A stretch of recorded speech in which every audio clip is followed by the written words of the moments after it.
All right, so the lines are open for you. You can give us a call on 011-537-9333 or 9345. We have the Commander-in-Chief of the Economic Freedom Fighters and independent political analyst, Prince Mashele, in studio. Just picking up on what we spoke about earlier on, I think it was around the policy framework that you're still going to discuss.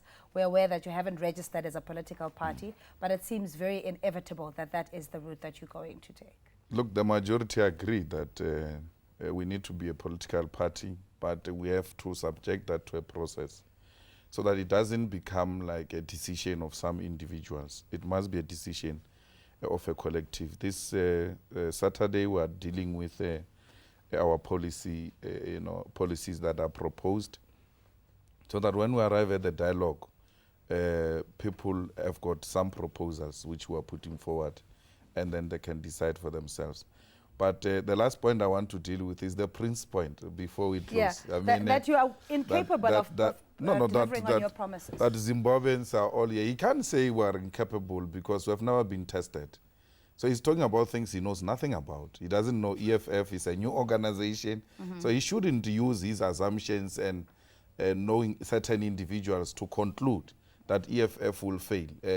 I think it's a new organization. Let's give it a chance, to test its own policies, and the masses are going to subject it to that. But we do have a point of reference, though. If we look at the ANC Youth League, for instance, as your last employer, for lack of a better word, that in itself will talk about your characteristics, your leadership abilities, your sense of navigating with the networks around you, how you relate with people that may differ with you as well. So I think we have a fair sense of who the Commander-in-Chief is and what he's likely to apply in terms of policies. But I'm not EFF, I'm Julius Malema. Sharp. EFF is an organization with a life of its own. It has got different characters which are very robust, and when they are introduced there, you know that these comrades have got a thinking of their own, very independent, and therefore you can't use Julius Malema to judge a new organization. And that is not a youth league. We are not forming a youth league. We are forming a new organization with people who, majority of them have never been in the youth league, come from black consciousness, come from young professionals and all that. But I want to deal with the point that says we've got many Zimbabweans here because there is Robert Mugabe and wrong policies in Zimbabwe. There are challenges in Zimbabwe. Zimbabweans are here the same way we've got Swazis coming from Swaziland being here. All the frontline states, the Botswana people are here, the Lesotho people are here, Mozambique people are all over the mines, and there is no Mugabe in those countries. So the simplicity is therefore incorrect. We need to know that we are a big economy, and Africans are coming to South Africa to look for greener pastures. But they also don't have in the same way Italians, that Zimbabwe has. Yeah, but they don't have those indigenization policies, but they are here. Actually, the Lesotho people, the young ones, all of them are here. And the older ones have registered for social grants here in South Africa, So they are chasing greener pastures. It's not that expropriation of land has not, worked. The method or not, there are still people in Zimbabwe, and he can talk for me that I can't stay in Zimbabwe. I will stay in Zimbabwe. All right, let's just hold that thought, please. I don't want to lose the caller. Freedom, hi. And you're calling from Deep Slot. Are you going to be a freedom fighter?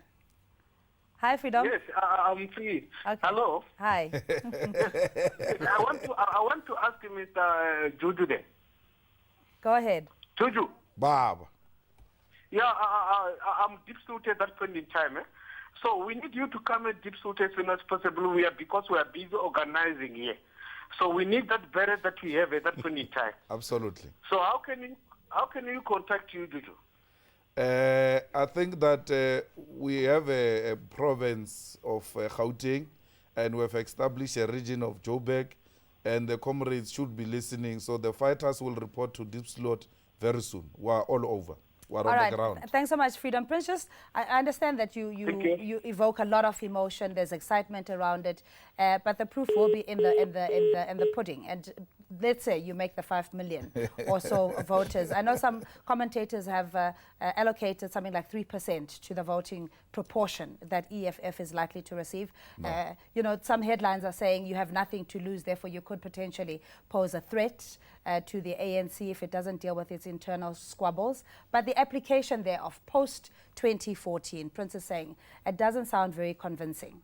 Look, one of the policies we are proposing, Prince will see once we have released those policies, that parliamentarians who go to parliament from EFF, if we do contest elections, they should never lose contact with their constituents. What does it mean? If you're coming from a deep slot and there is a protest in deep slot and you are going to make a presentation in parliament tomorrow, you don't have to go and make a presentation. You must go and protest with people in deep slot. If they are going to be tear gassed and shot at by police, you must be amongst them. We don't want you to tell us a history of tear gas of 1976.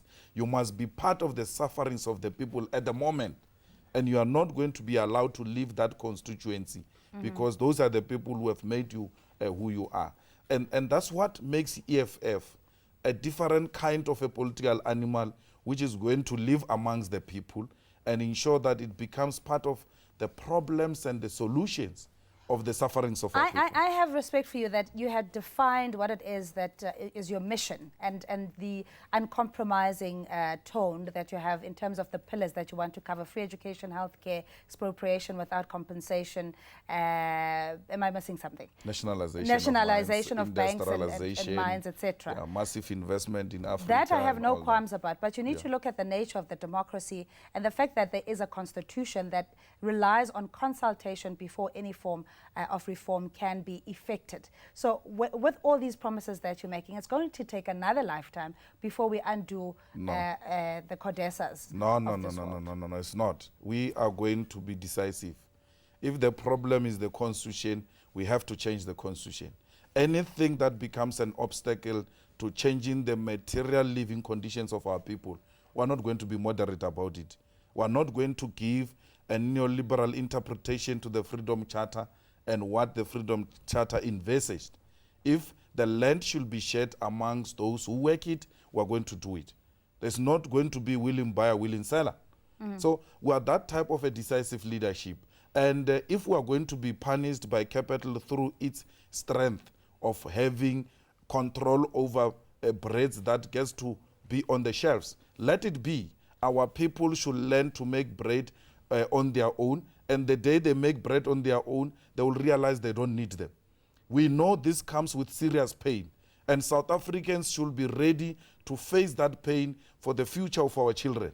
We're saying, let the children have their land back.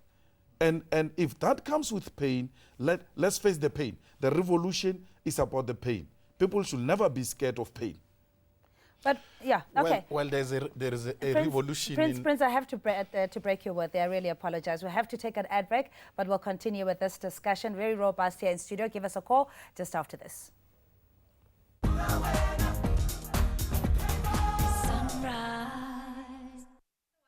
I'll reserve my point. I'm not even going to share with you. Yeah, but you see, we come from a dark past, and we don't want to suffer anymore.